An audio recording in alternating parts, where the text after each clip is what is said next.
रमन महर्षि से जब उनके शिष्य ने ध्यान धारणा पर लिया ज्ञान तो महर्षि जी ज्ञान देते हुए दिव्य ऐसे कहते हैं। प्रश्न, ब्राह्म मुहूर्त क्या है?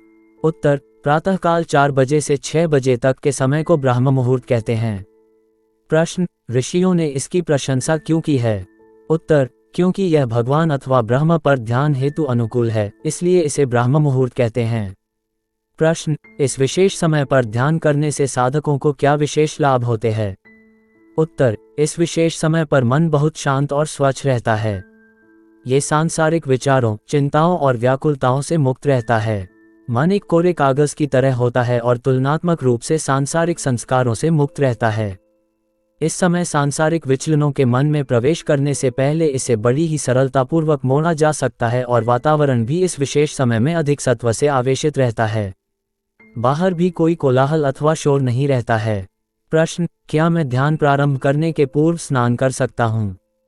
उत्तर, यदि आप अधिक शक्तिशाली हैं, यदि आप स्वस्थ हैं, यदि मौसम और ऋतु अनुकूल हों, यदि आप युवावस्था के आरंभ में हैं, तो ठंडे, गुनगुने या गर्म पानी से जैसी भी आवश्यकता हो स्नान कर लें। ओम अच्युताय नमः, ओम गोविंदाय नमः, ओम अनंताय नमः मंत्रों से आचमन करें।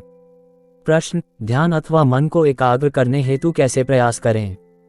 उत्तर, सर्वप्रथम हरि के चतुर्भुज स्वरूप पर 1 वर्ष तक धारणा करें। उसके बाद निर्गुण ध्यान या किसी विचार पर ध्यान करें। आप इन पर भी ध्यान कर सकते हैं। ओम अखंड चिदाकाश सर्वभूत अंतरात्मा एक अविभाज्य आत्मा, प्राणियों के अंतर्वासी, आकाश की तरह सर्वव्यापक सूक्ष्म चेतना। प्रश्न, मेरी सबसे बड़ी परेशानी मन की एकाग्रता के लिए है। मन ध्यान के समय भागता ही रहता है, इस हेतु उपाय बताएं। उत्तर, अपने वैराग्य तथा अभ्यास को दृढ़ कीजिए। पुनः पुनः आपको अपने मन को लक्ष्य पर लेकर आना होगा। यदि आप इसके 55 बार भागने के स्थान पर यह संख्या घटाकर 50 बार कर दें तो भी यह आपके लिए महान प्राप्ति होगी। मौन आपको बड़ी सहायता करेगा। शीत ऋतु में आप ध्यान हेतु सुबह, दोपहर, शाम तथा रात्रि को बैठ सकते हैं। प्रश्न, मन के लिए जब ये ध्यान के समय सुस्त हो जाता है तो मैं प्राणायाम के साथ और क्या कर सकता हूँ? क्या मैं मन को सुझाव दे सकता हूँ? उत्तर, जब भी मन सुस्त हो जाए तो संकल्प करें, मैं आत्मा हूँ, मैं ज्ञान से पूर्ण हूँ, मैं ज्ञान स्वरूप हूँ। ओम ओम ओम। मन शांत हो जाएगा तथा आपके ध्यान में केंद्रित हो जाएगा। प्रश्न, एक योगी ने बताया कि भगवान पर ध्यान करते समय उसने भगवान कृष्ण की बांसुरी की ध्वनि तथा शंख की ध्वनि सुनी। क्या ये सत्य है? यदि ऐसा है तो इसे कैसे सुन सकते हैं? उत्तर, ये बिल्कुल सत्य है। भगवान कृष्ण के चित्र पर धारणा करें। आप उपर्युक्त दोनों प्रकार की ध्वनि सुनेंगे।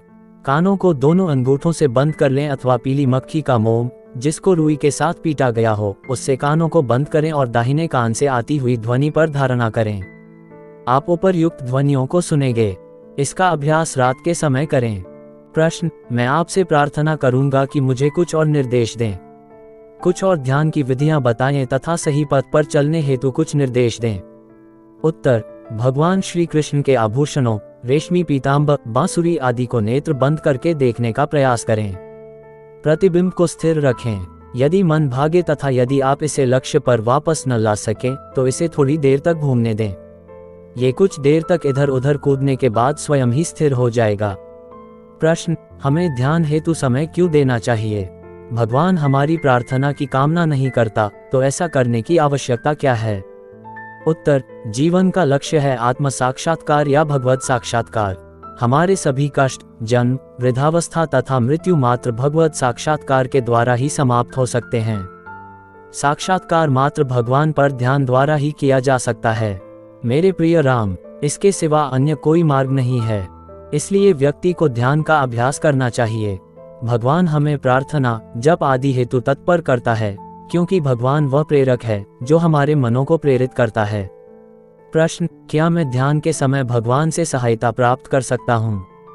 उत्तर, हाँ, अंतर्वासी की उपस्थिति जो आपके हृदय में प्रकाशित हो रही है वह सच्चे भक्त को आलिंगन करने हेतु अपने हाथों को फैलाए प्रतीक्षारत है। प्रश्न, क्या रात्रि के समय भोजन के बाद ध्यान किया जा सकता है? एक गृहस्थ शाम के समय बहुत अधिक व्यस्त रहता है, इस कारण उसे इस समय ध्यान हेतु कठिनाई से ही समय मिल पाता है। उत्तर, रात के समय ध्यान की एक दूसरी बैठक अत्यंत आवश्यक है। यदि आपको रात्रि के समय पर्याप्त समय है तो आप रात्रि को बिस्तर पर जाने के पूर्व कुछ मिनटों के लिए अर्थात 10 या 15 मिनट तक ध्यान कर सकते हैं। ऐसा करने से आध्यात्मिक संस्कारों में वृद्धि होगी। आध्यात्मिक संस्कार आपके लिए बहुमूल्य या अनमोल खजाना है और आपको रात में बुरे स्वप्न भी नहीं आएंगे। सोते समय दैवी विचार साथ रहेंगे, वहाँ अच्छे संस्कार होंगे। जप और ध्यान में क्या अंतर है? उत्तर, जप भगवान का नाम बिना बोले दोहराना है। ध्यान में ईश्वर के एक ही विचार का निरंतर प्रवाह है। जब आप दोहराएंगे ओम नमो नारायणाय, तो यह विष्णु मंत्र का जप है। जब आप विष्णु भगवान के हाथों में शंख, चक्र, गदा और पद्म, उनके कुंडलों, सिर पर मुकुट, उनके रेशमी पीताम्बर आदि के बारे में विचार करेंगे तो ये ध्यान है। जब आप भगवान के गुणों जैसे सर्वज्ञता, सर्वशक्तिमत्ता आदि के बारे में विचार करेंगे तो ये भी ध्यान है। प्रश्न, ध्यान कैसे करना चाहिए? इस बारे में व्यवहारिक निर्देश दीजिए। उत्तर, एक एकांत कमरे में पद्मासन अथवा सिद्धासन में बैठ जाएं। सिर, गर्दन तथा धड़ एक सीध में हों। अपने नेत्र बंद कर लें और कल्पना करें कि एक बड़ा देदीप्यमान सूर्य आपकी हृदय गुहा में प्रकाशित हो रहा है।